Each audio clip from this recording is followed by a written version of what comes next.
بسم الله الرحمن الرحيم. حلقه جديده من حلقات برنامجكم صحتك ثروتك. خليني بس قبل ما نبتدي الحلقه، حصل انا غلطت في حاجه ولقيت الساده المشاهدين بيردوني. هو مش الموسم السادس، ده الموسم السابع. على فكره الايام جريت بسرعه قوي. وبما احنا برضو ذكرنا صوره الموسم، لازم اتوجه بالشكر لمنتجات شركه نيل الادويه الراعي الرسمي لبرنامج صحتك ثروتك. كنا بنتكلم على تغيير سلسله حلقاتنا عن التجاعيد ومشاكل البشره. وفي الحلقه اللي فاتت جت سيره النوم، بس هو النوم ما خدش كفايته مننا، لان النوم ده اصل النوم كتير قوي. الموضوع يعني الموضوع في منتهى الاهميه، لان ممكن الواحد يقول لك ايه، انا بنام مثلا 10 ساعات في اليوم، بس هو فوق الامر بينامهم بالنهار. هل اللي بينام 10 ساعات بالنهار زي اللي بينام 8 ساعات بالليل؟ وايه علاقه ده كله بالتجاعيد؟ ده عنوان حلقتنا النهارده.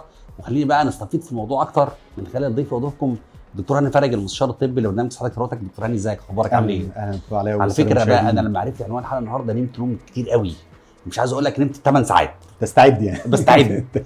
دكتور هاني، التجاعيد وعلاقتها بالنوم، هل في علاقه ما بين النوم والتجاعيد؟ طيب خلينا نقول يا دكتور علاء ان النوم دي يعني سنه ربانيه للبشر، لاي اختلافات فيها عن السنه الطبيعيه اللي ربنا جعلها للانسان بتاثر على حالته الصحيه بصفه عامه. تمام.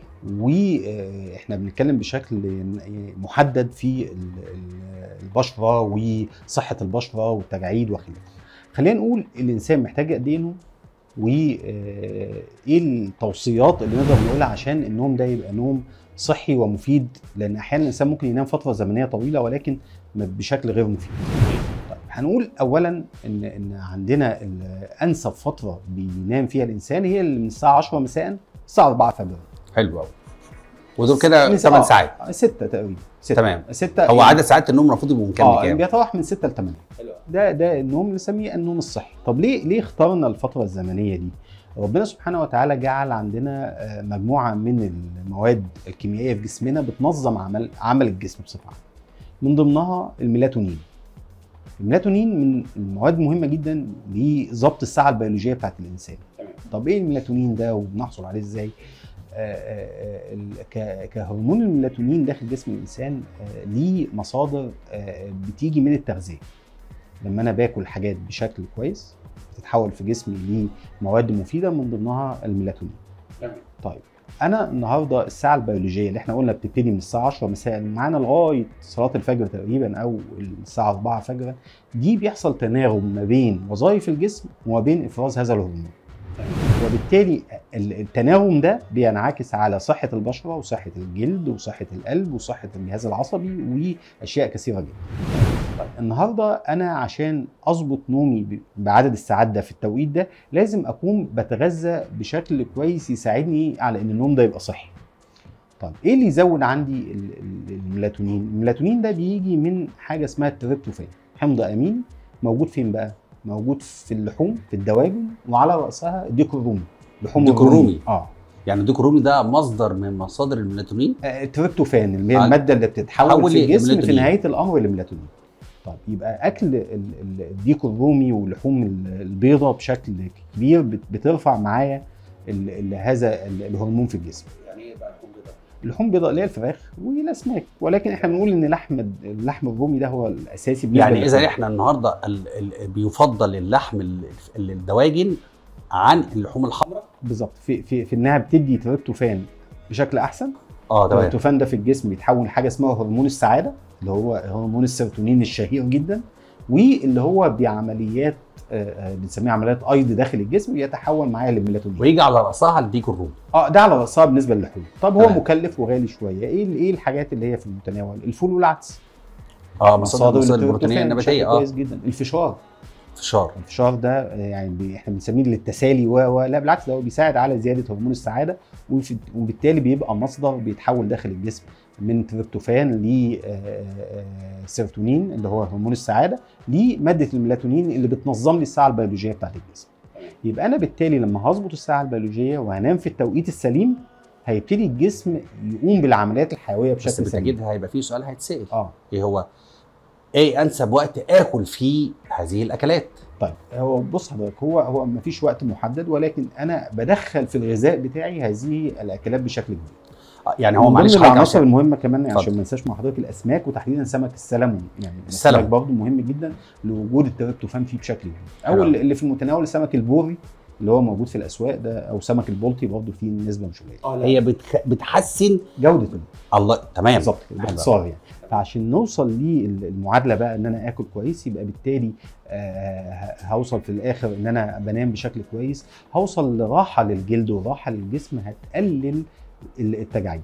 طيب ايه تاني من العناصر اللي اثناء موضوع النوم لازم احافظ عليها؟ شكلي وانا نايم عامل ازاي؟ الشكل يعني الابحاث اثبتت ان الانسان اللي بينام على جنبه اليمين او بينام على ظهره اقل عرضه للتعرض لظهور التجاعيد. سبحان الله، ده هو حتى السنه بتقول ان احنا يعني اسوأ حاجه ان الانسان ينام على وشه. ايه تاني؟ نوعيه المخده اللي انا نايم عليها. يعني المخدات الناعمه واللي هي ملمسها ناعم بتحافظ برضه وبتقلل الاحتكاك مع الجلد، وبالتالي بتقلل من فرص التجاعيد. تمام. طيب نعيد مره ثانيه وثالثه في الجزء الثالث الخاص بالتجاعيد، شرب الميه بشكل كبير. بيحسن برضه من الاداء بتاع الجهاز الهضمي، وبالتالي الانسان وهو نايم بيبقى نايم مرتاح. طيب لما اجي انام احاول بقدر الامكان يبقى اخر وجبه ساعتين قبل النوم بقدر الامكان. طبعا هو لو الانسان صحته كويسه مش هتبقى فيه اضرار كتير، ولكن الافضل ان هي ساعتين قبل النوم بتبقى اخر وجبه بالنسبه لي. يبقى انا كده عدد ساعات النوم، كيفيه النوم، المواد اللي بتساعدني على النوم بشكل كويس دي بتساعدني في نهايه الامر على تحسن شكل البشره. واكتر حاجه بنستفيد من النوم الصحي منها هي ظهور الهالات السوداء. انت عارف انت فافتكرت ايه؟ واحد يقول لك ايه، انت وشك مرهق، انت ما نمتش كويس. فاحنا بنقولها باللغه العاميه، ولكن هو ارتباط طبي وعلمي سليم 100%. يعني فعلا احنا على فكره بنقولها بالسليقه، انت وشك مرهق، انت ما نمتش كويس. وعلى فكره هتلاقي فعلا اللي بينام عدد ساعات نوم كفايه وفي وقتها الصح بيقوم وش مستريح. بالظبط كده. غير اللي بينام عدد ساعات متقطعه وفي اوقات مش صح هتلاقي وشه مرهق. الاسوأ اللي حضرتك ذكرته في الاول اللي هو عكس ساعات النوم، ان هو انا انام بالنهار واسهر بالليل. طيب المشكله دي بتكمن فيها يا دكتور عماد، زي ما قلنا ان في مجموعه من الهرمونات الجسم ربنا جعلها تفرز في توقيتات معينه. طبعا الناس اللي هي طبيعه شغلهم مضطرين ان هم يحصل كده، طبعا بننصحهم بالاهتمام بالغذاء بشكل كويس طبعا عشان يعوض هذه المشكله. ولكن بنتكلم في الناس الطبيعيه، يعني السهر من ضمن العناصر اللي بتسرع بظهور التجاعيد وعلامات الشيخوخه. التجاعيد ظهرت بكثره الفتره اللي فاتت بالظبط، لان احنا مع الاسف بقينا بننام بالنهار وبنصحى بالليل. وتاثير طبعا الاشعه الضاره بتاعه الاجهزه اللي بتستخدم بالليل، طبعا ما بين موبايلات بقى واجهزه الكمبيوتر وخلافه، وحتى العرضه للتلفزيون بصفه عامه، حتى العرضه للضوء بشكل كبير فتره الليل طبعا بيأثر على البشره بشكل كبير. خلي بالك انت بعد الحلقه دي انا لازم هضطر اقفل معاك دلوقتي بسرعه. عارف ليه؟ عشان اروح انام. خلصت حلقه جديده من حلقات برنامجكم صحتك ثروتك. دكتور هاني فرج، بشكرك على المعلومات القيمه اللي انت بتقولها لي. وعلى فكره الحلقه بتاعت النهارده فعلا حلقه في منتهى الاهميه. النوم لازم ننام صح في الوقت الصح بعدد ساعات كفايه صح، ولازم ناكل اكل صحي. شكرا دكتور هاني فرج. خلصت حلقه جديده بقى، هروح الحق انام. والسلام عليكم ورحمه الله وبركاته.